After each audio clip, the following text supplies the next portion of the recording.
Bonjour à tous, eh bien écoutez, voici le grand jour arrivé, celui de la première vidéo. Et pour cette première vidéo, j'ai le plaisir de vous présenter l'association Suzy Handicap qui consacre tout son temps et tous ses moyens à la protection des animaux handicapés.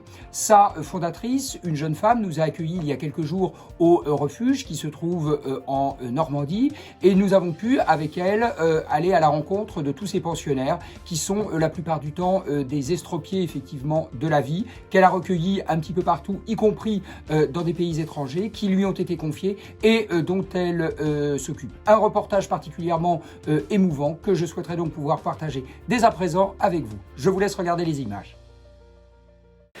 Merci beaucoup de nous accueillir cet après-midi.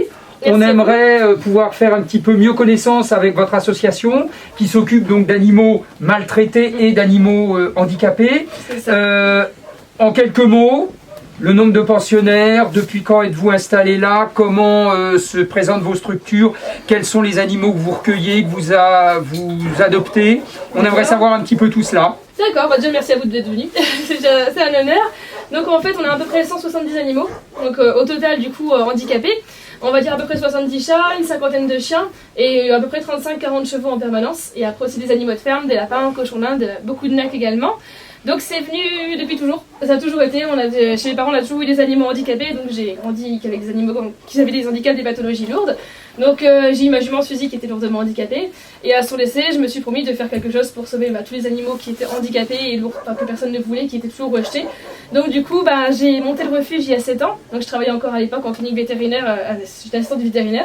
Et du coup après je me suis complètement lancée que dans le refuge et il y a 3 ans et demi du coup j'ai acheté cette maison ici, ce cours de ferme où il y avait tout à créer, comme ça du coup on a pu aménager complètement en fonction de leur handicap et de leur pathologie.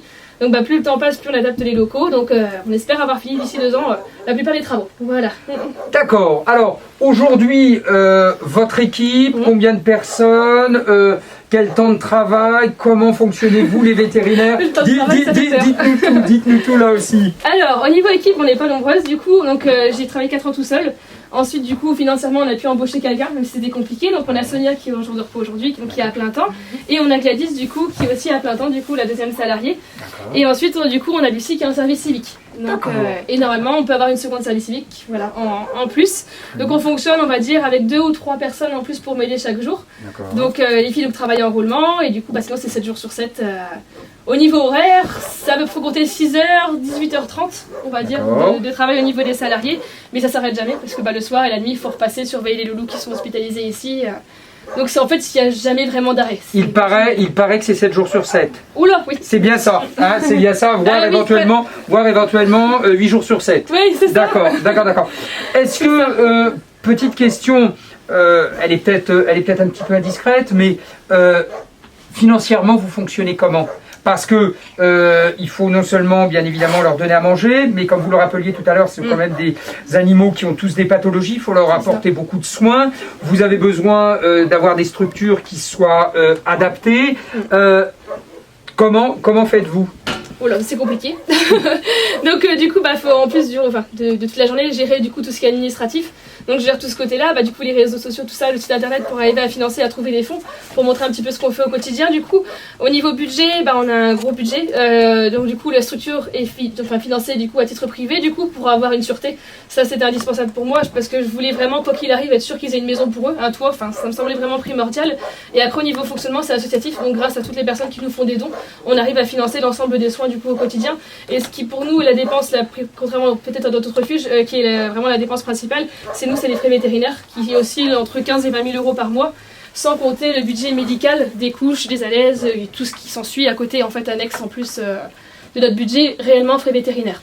D'accord. Et aujourd'hui, une structure comme la vôtre arrive à être financièrement indépendante, vous arrivez à fonctionner avec les dons, avec effectivement ce que les bénévoles peuvent effectivement vous apporter. Oui, après financièrement c'est vrai que c'est toujours juste. Il me manquerait au moins 2 soigneurs animaliers. Sincèrement, ça serait bien d'avoir 2 personnes en plus. Ça, j'ai commencé tout ça, je me dis en partant de rien. En 4 ans, j'ai pu embaucher une première personne, puis une seconde personne, ensuite des services civiques. Donc pour moi, c'est déjà incroyable parce que je pensais jamais en arriver là. Donc je me dis petit à petit, ça fait 7 ans et j'espère arriver à avoir une pérennité par la suite vraiment avec un fonctionnement où on pourra arriver à avoir assez de personnes, on va dire. On a quelques bénévoles aussi, donc, qui viennent du coup ponctuellement, mais c'est particulier. Donc pour le bénévole, c'est pas un bénévolat classique où il y a juste à promener les chiens. Ici, c'est beaucoup de soins, beaucoup de ménage. Donc c'est vrai que ça attire pas forcément grand monde en bénévolat. Donc on fonctionne plus avec l'équipe médicale, les vétérinaires qui travaillent ici. Et cette petite équipe-là, on fonctionne comme ça. Combien on va dire dans un pays comme la France, combien y a-t-il de centres, combien y a-t-il d'associations comme la vôtre?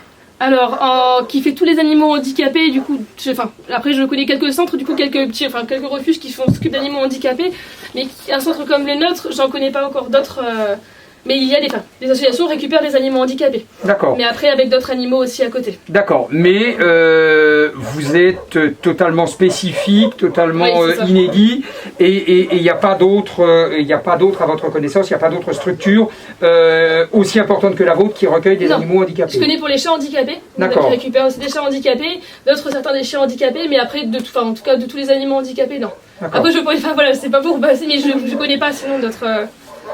Qu'est-ce qui fait que vous êtes aujourd'hui ici et c'est quoi? C'est un travail? C'est une vocation? C'est quoi? C'est surtout une passion.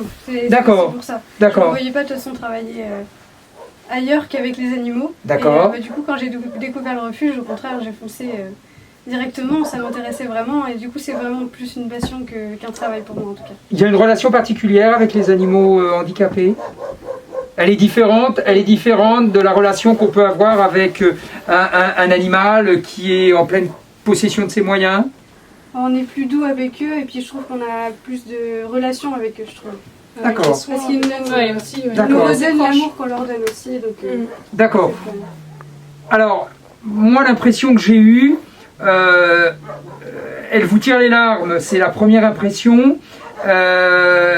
Et puis ensuite, on n'est pas du tout dans le pathos, mais on a l'impression que ces animaux, ils sont heureux. On a l'impression que ces animaux, ils sont heureux. On est tout à l'heure passé par l'espace des chiens, on est là maintenant dans l'espace des chats, et on n'a pas l'impression d'avoir des animaux malheureux. Ah bah non. C'est quoi votre recette pour les rendre heureux? C'est quoi votre truc? On prend soin d'eux et voilà. C'est vrai? l'amour qu'on leur donne. Puis beaucoup de liberté, je pense. Ouais. Le fait de vivre en groupe. Enfin, nous, on a demandé une dérogation quand on s'est installé ici pour que justement les chiens ne soient pas enfermés en box comme dans un refuge classique. On voulait qu'ils aient des maisons, vraiment des maisons et des chambres pour les chats, en fonction de leur pathologie bien sûr, pour faire attention par rapport à tout ce qui est chronique. Mais on voulait vraiment qu'ils vivent en groupe parce que je pense que c'est vraiment leur force ici, c'est d'avoir des amis. Enfin, moi j'appelle ça d'amitié, mais ils sont très proches les uns des autres. Et je pense que ça c'est vraiment primordial pour eux. En plus des soins, de tout l'amour qu'on peut leur donner. Enfin, quand on voit qu'ils ont besoin l'un des autres. Et... Ils ont à la fois besoin de l'homme, ça c'est particulièrement vrai je crois pour les chiens notamment, ils ont particulièrement besoin de l'homme, mais le fait, vous pensez, de vivre effectivement dans une structure et d'être en groupe, vous pensez qu'effectivement ça les aide, notamment pour les animaux soit qui ont été maltraités, soit qui ont de lourds handicaps, vous pensez que ça les aide effectivement à supporter cette difficulté et ça leur redonne... J'allais dire le goût de vivre, vous avez l'impression? Ils s'entraînent pas mal. Même les paralysés pour apprendre en chariot, tout simplement pour apprendre à marcher, ils regardent sur les autres. Je veux dire, c'est beaucoup d'entraide, ils voient les autres copains du coup qui vont courir en chariot, du coup ils comprennent pas au début pourquoi on met un chariot derrière eux. Et puis finalement ça se fait comme ça, c'est comme tous les chats que vous voyez ici, il y en a plein qui sont aveugles, qui ont des troubles neurologiques, voilà, même au Malais qui voient pas du tout, voilà, ils s'aident beaucoup des copains, ils se repèrent comme ça, et enfin, je pense que c'est vraiment une force qu'ils ont entre eux en fait. Ok. Parce qu'ils s'entendent franchement, sincèrement, tous bien, malgré leur passé différent. Leurs différences, leurs pathologies respectives, leur handicap, ils arrivent effectivement. C'est quand même un bel exemple parce que c'est effectivement la meilleure façon de vivre en communauté malgré ses différences. Voilà. C'est un peu ça aussi, c'est quand même ce qui est assez extraordinaire. Et du coup, vous leur donnez quoi? Vous leur donnez... une seconde vie, une seconde chance, c'est tous des traumatisés, c'est tous des animaux qui ont eu un passé sans doute difficile, et quand ils arrivent ici, c'est une seconde chance, c'est une seconde vie. C'est surtout qu'on essaye de faire tout pour qu'ils oublient pour la plupart leur passé, parce que c'est pas toujours facile pour eux, et puis leur donner goût à la vie, surtout, être heureux de vivre, ça c'est le principal, les soigner tous les jours, parce que beaucoup ont des traitements du coup matin et soir, donc c'est vrai qu'on essaye de s'adapter à eux, puis de leur donner un suivi médical qu'ils ne pourraient pas forcément avoir ailleurs, avec des vétérinaires toutes les semaines, un suivi vraiment, au mieux qu'on peut faire, quoi. D'accord. Pour essayer de les aider et qu'ils soient bien tout au long de leur présence, quoi. D'accord. Après, on en place certains en fonction du coup des personnes qui se proposent à l'adoption et si le loulou est apte à être adopté. D'accord. Donc, il y a toute une procédure aussi par rapport à ça. Ok. Mais c'est vraiment en fonction de chacun. Enfin, on les prend vraiment dans chacun a sa personnalité. C'est vraiment, on essaie de faire un par un plutôt qu'un groupe en fait. J'allais dire, je suppose que il n'y a pas de test de sélection. Vous prenez tous ceux. On sait pas comment ils vont être. Voilà, vous prenez tous ceux qui se présentent et j'allais dire entre ça. guillemets, plus ils ont d'affection, plus ils ont de pathologie, plus ils ont de difficultés, plus peut-être vous les accueillez. C'est un peu ça. Ouais. D'accord. C'est ça. Plus c'est pour eux compliqué, plus on aime les aider quoi. Mais tout le monde, mais. Plus vous allez être effectivement à leur écoute et plus vous allez les prendre en charge. C'est ça. Après, le but c'est de les voir comme aujourd'hui. Nous on les voit à l'arrivée et quand on les voit après, c'est le plus beau cadeau quoi. D'accord. On oublie tout le côté difficile et puis voilà, c'est des loulous qui méritent de vivre et. En moyenne, un chien, un chat, un cheval, un animal de ferme, il va rester dans votre structure pendant combien de temps? On a des mascottes, je suppose. Oh là, que, oui. hein, il y a le chien qui est là depuis le plus longtemps, il y a le chat qui doit être le cheval, il y a ces phénomènes-là, il y a des animaux que vous avez depuis très longtemps. Oui, oui, j'en ai beaucoup que j'avais déjà avant d'avoir le refuge. D'accord. Du coup, parce que mes parents sont déjà des animaux handicapés, donc on a commencé avec 50-60 animaux déjà au tout début. Mais oui, on en a beaucoup qui sont là depuis longtemps. Et c'est des loulous qui resteront toute leur vie Voilà, avec nous, quoi. ils arrivent chez vous et très peu auront la possibilité de repartir. Donc ça veut dire que vous allez les prendre en charge leur vie durant. Voilà, c'est ça exactement. Parce qu'ils ont des pathologies lourdes et on sait au niveau des frais vétérinaires aussi. Et après, il y a aussi le côté affectif. S'ils ont un meilleur ami ici avec qui ils sont inséparables, on les séparera jamais. Vous les séparez Non, pas. non, nous on essaye vraiment de penser à eux avant tout. D'accord. Donc on fait ce qu'on peut, faut les aider.